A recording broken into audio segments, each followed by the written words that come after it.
I do want to apologize because it's been a while since my last video. I am visited by a friend from Italy. Yes, I do know someone from Italy.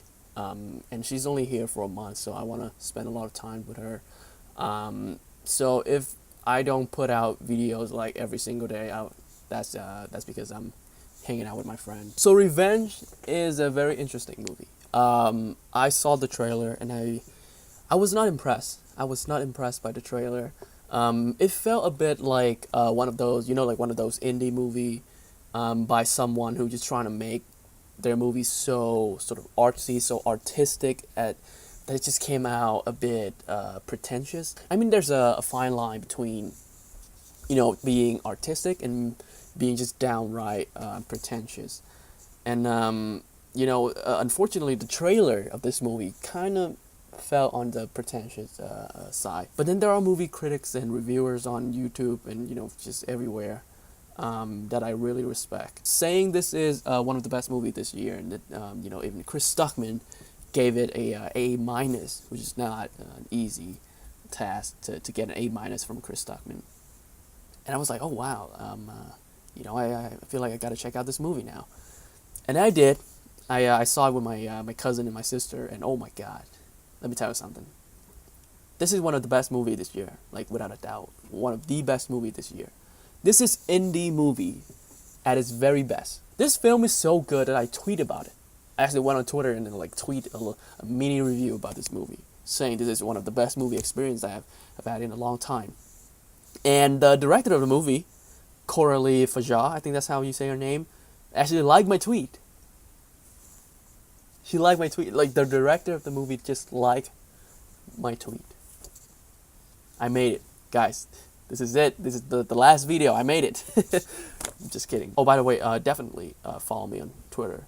I really appreciate that. I was really surprised that this is actually a feature debut for this young director.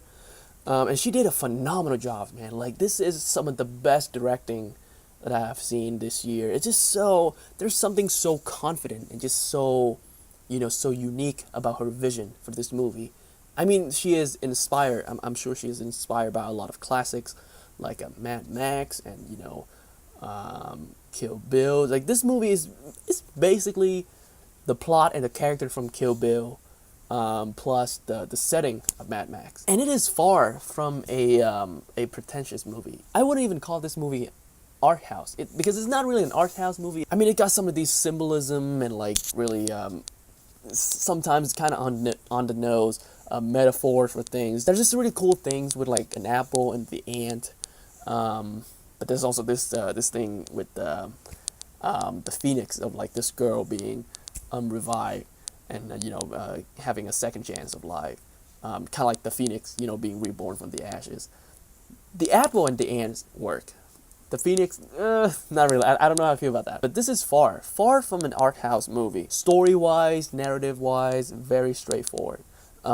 This girl got raped, got killed, didn't die, came back to life, and just murder everyone in the most gory and just the bloodiest way. And it's just it's so refreshing to see a filmmaker not holding up, not pulling any punches.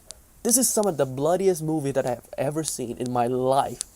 So bloody that I am surprised that it is rated R. Should have been NC-17 with all these blood, all these practical effects. Oh my god, it's like one of those George Romero and one of those old horror movie, those classic horror movie with like practical and prosthetic. What's his name?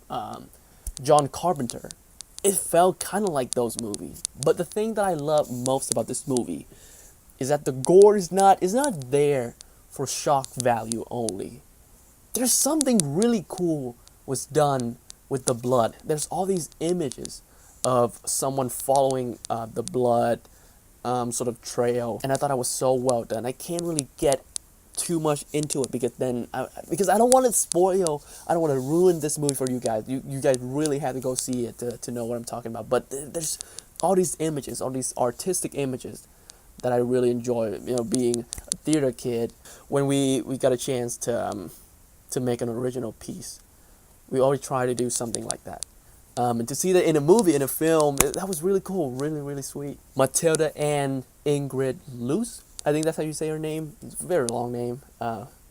Played Jen. She played Jen, the main character of the movie. And my God, I have to give this actress a lot of props, because this is not an easy role to play.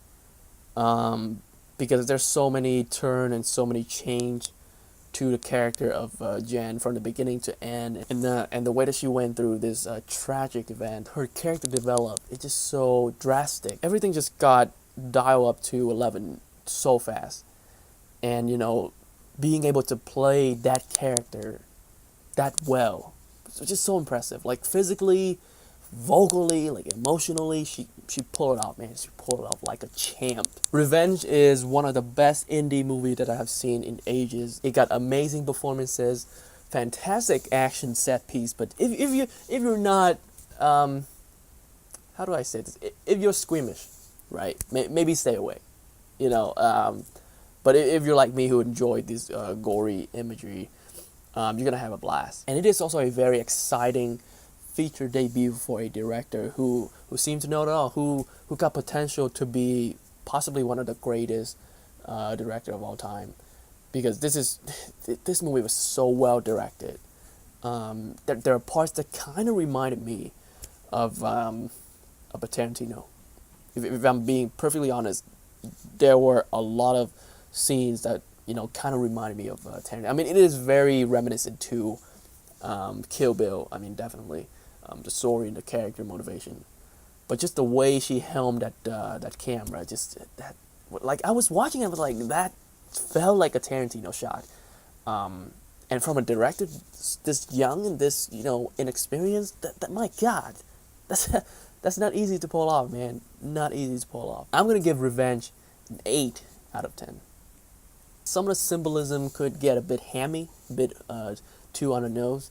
But everything else is on point. Hey guys, thank you for watching my review. Looking forward to bringing you guys some more reviews. I plan on seeing Upgrade, Ocean 8, what else? Incredibles 2, Tack, and hopefully I could get my Italian friend to see Jurassic World 2 before she leaves. Once again, thank you guys for watching. If you enjoyed my review, hit the like button and subscribe if you want to see more reviews like this. And with that being said, I'll see you soon.